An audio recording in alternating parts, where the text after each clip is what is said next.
20 मार्च 2022। अस्सलाम वालेकुम फ्रेंड्स, मैं हूं तलहा मलिक और वेलकम करता हूं आपको gardening with Talha YouTube channel पे। देखिए फ्रेंड्स, जैसा कि मैंने आप लोगों को बताया था कि ये डेट पाम का प्लांट एक छोटे पॉट में था और छोटे पॉट से निकाल के मैंने अभी इसको रिसेंटली बड़े पॉट में शिफ्ट किया। तकरीबन इसको अभी दो दो हफ्ते या 3-4 हफ्ते, मतलब 1 महीने से ज़्यादा नहीं हुआ, 1 महीने से कम हुआ है, यानी कि इसको 20 एक दिन हुए होंगे। इसको मैंने बड़े पॉट में शिफ्ट किया, ठीक है। तो जब मैंने इसको बड़े पॉट में शिफ्ट किया तो इसकी पॉटिंग सॉइल नीचे से बिल्कुल ये इसका सरफेस ऊपर से बिल्कुल खाली था, एम्प्टी था। तो मैंने सोचा कि इसके अंदर क्या ऐसा डाला जाए जो मतलब इस प्लांट की भी ग्रोथ सही हो, नीचे भी कुछ रौनक मेला लगा रहे। तो मैंने बहुत सोचा, बहुत सोचने के बाद फिर मेरे पास पड़े हुए थे सनफ्लावर के सीड। तो इसके अंदर मैंने ये सनफ्लावर के सीड्स डाल दिए हैं। उससे ये होगा कि गाइस देखें, इस ये डालने में भी ना एक लॉजिक थी। वो लॉजिक क्या थी? वो ये थी कि देखें, अभी इसको मैंने इतने बड़े बारी भरकम पॉट में शिफ्ट किए। इतने, ये देखें इस पॉट का साइज़ देखें, ये तकरीबन मेरे ख्याल से 2-1 फुट का होगा। 2 फुट का ये पॉट है। तो 2 फुट के पॉट के अंदर मैंने इसको पॉट किया, ठीक है। तो इसकी फिर 95% रूट्स मैंने इस प्लांट की कट कर दी थी, ठीक है। तो मैंने कहा था कि अगर मैंने इसकी 95% रूट्स कट की और इसको बड़े पॉट में डाला तो हो सकता है इसकी ग्रोथ स्टेबल नहीं, इतना एक तो मुझे यकीन था कि इसकी ग्रोथ सही रहेगी, लेकिन कुछ गलतियां ना हो जाए, मतलब इसमें ओवर वाटरिंग ना हो जाए। तो ओवर वाटरिंग से बचाने के लिए मैंने इसके अंदर और कुछ ना कोई पौधा ज़रूर लाजमी लगाना था। तो मैं सोचता रहा कि क्या लगाऊं, मुझे कुछ समझ नहीं आया। मेरे पास सीड्स पड़े हुए थे, सीड्स में से मैंने देखा तो मुझे सनफ्लावर्स के सीड्स मिले। तो गाइज़ मैंने इसके अंदर सनफ्लावर्स के सीड राउंड अबाउट यही 20 डेज़ ही हुए होंगे।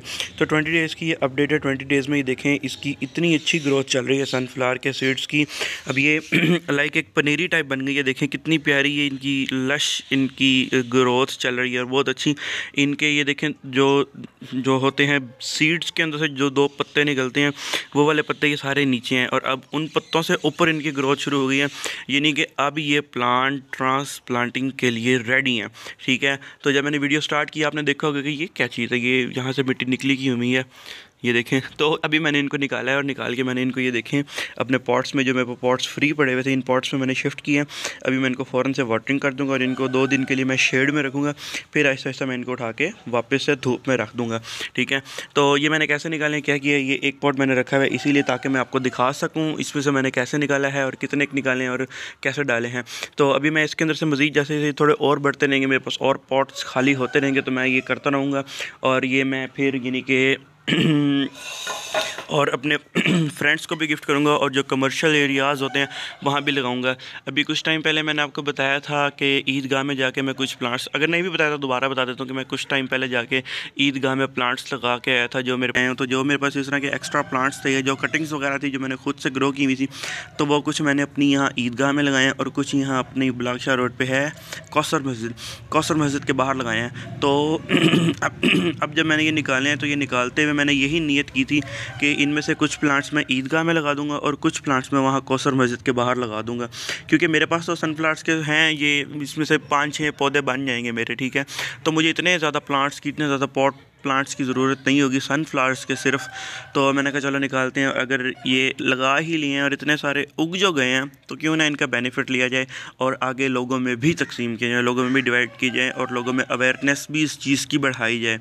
तो अब मैं फिर से इसी तरह से 2-3 प्लांट्स निकालूंगा, वो इस पॉट में मैं शिफ्ट करूंगा और फिर जब इनकी ग्रोथ स्टेबल हो जाएगी, जब इनकी ग्रोथ सही हो जाएगी, मतलब इनकी ग्रोथ सही होने लगेगी और हल्की हल्की कलियाँ बर्ड्स आने लगेंगी ना, तो मैं जाऊंगा और जाके इनको वहाँ अपनी मस्जिदों के बाहर लगा दूंगा इंशाल्लाह अज़्ज़ा वजल।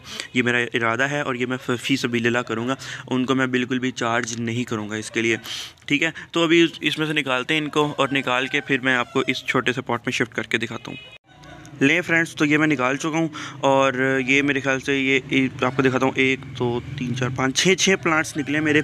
तो इनको मैं अभी इसमें डाल दूँगा और इसमें डालने के बाद जब इसकी ग्रोथ स्टेबल होगी तो इन सारों को फिर उसी तरीके से, बल्कि मैं आपको डाल के दिखाता हूँ। यार एक हाथ से काम करना मेरे लिए बहुत मुश्किल होता है। ये देखें, ये पॉटिंग सॉइल जो मैंने ली है बहुत ज़्यादा सॉफ्ट पॉटिंग सॉइल है। इनको इस तरह थोड़ा सा नीचे पुश करूँगा या हल्की सी मिट्टी ऐसे साइड पर करके ना इसको मैं रख दूँगा और ऊपर से फिर पॉटिंग सॉइल डाल दूँगा। तो ये मैं डाल के आपको ले गाइस। तो ये मेरे प्लांट्स पॉट हो चुके हैं, इन सभी को मैं पॉट कर चुका हूँ। अब इन सब को मैं वाटरिंग करूँगा और इनको वाटरिंग करने के लिए मैं इनके वाटर में थोड़ा सा फंजीसाइड वाला पाउडर ऐड करूँगा ताकि इनमें कोई भी फंगस या कुछ भी एक्टिव ना हो और इनकी ग्रोथ स्टेबल चलती रहे, इनकी ग्रोथ अच्छी चलती रहे।